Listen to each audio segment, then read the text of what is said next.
In the last episode, Lin and two other teams entered the Dragon Outpost dungeon, and they were tasked with scrolls that was supposed to destroy the dungeon. Everything went pretty smoothly until something unexpected happened. After using the scroll, Lin quickly found himself unable to leave the dungeon. As we continued where we left off, the entire place started to shake violently. Castle walls crumbled, and within moments the entire dungeon began to fall apart, and even the dragon corpses scattered everywhere were swallowed by the chaos. Our boy was free-falling until he was swept into a strange void, where he spotted the other two teams that were supposed to tackle the other two difficulties. They were panicking, but who could blame them? No one knew what was going on. All they could sense was the space around them was raging with terrifying energy. Our boy's skeletal armor creaked under the relentless pressure. He realized it wouldn't last long if this continued. Wave after wave of energy slammed through the space, and the other teams couldn't hold on. One by one, they were torn apart by the void. Lin clenched his fists, furious at his helplessness. He cursed under his breath how he wasn't able to save them.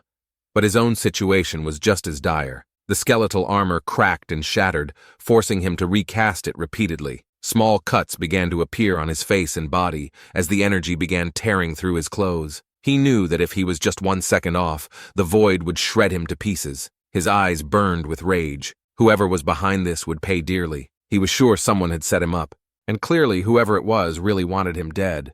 Suddenly, a massive surge of energy struck him like a hammer. His skeletal armor exploded into fragments, and he grunted in pain.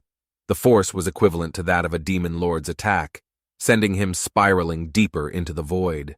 Struggling to recast his skeletal armor, he couldn't stop himself from being pulled further into the void. Meanwhile, the scene shifts to White Divine's small courtyard. Meng Anwen sipped tea with his eyes closed, enjoying a moment of peace until suddenly his eyes snapped open. His expression turned serious, and his trembling hand spilled tea onto the ground. That's not good. Something's happened to Lin boy. Hearing this, White Divine stood abruptly as he demanded to know where Lin was. He was so mad that the energy around him surged. When he was told Lin was at Fortress Number 1 and got his exact location, White Divine vanished in an instant. In mere seconds, he appeared at Fortress Number 1. His body glowed with golden light as he stood before the collapsing dungeon entrance. Colonel Jiao quickly recognized him as a divine-level professional. A closer look confirmed it was actually White Divine himself. White Divine extended his hand and gripped the swirling vortex of the dungeon, but it was already too late. The dungeon had completely collapsed, and the vortex had now disappeared. Frustrated, he crushed the remaining stone in his palm, the explosion of energy making even Principal Mo wince.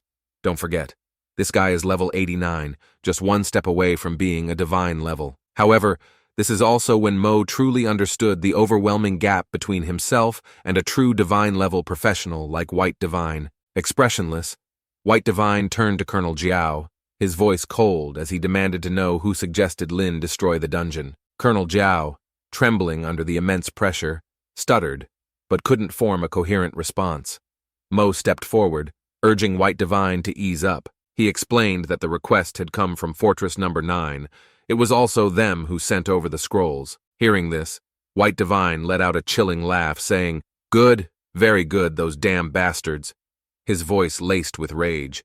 When he mentioned Fortress Number 9, his fury only deepened. Someone there had dared to harm his disciple. Was it because he hadn't killed anyone in years that they thought he had grown soft? The air grew thick with killing intent. Energy surged wildly, lightning flashed, and thunder roared.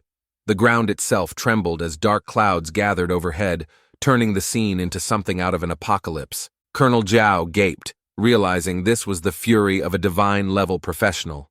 Just then, White Divine heard Meng Anwen's voice in his head, calming him down.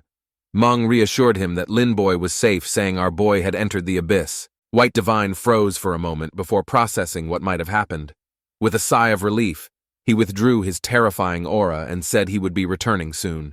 Back in the small courtyard, White Divine coldly declared that this must be the work of those damn demon worshippers. Despite their previous purge, it seemed the cult still managed to infiltrate the military, even reaching the higher ranks. Curious, he asked Meng how he knew Lin was safe in the abyss.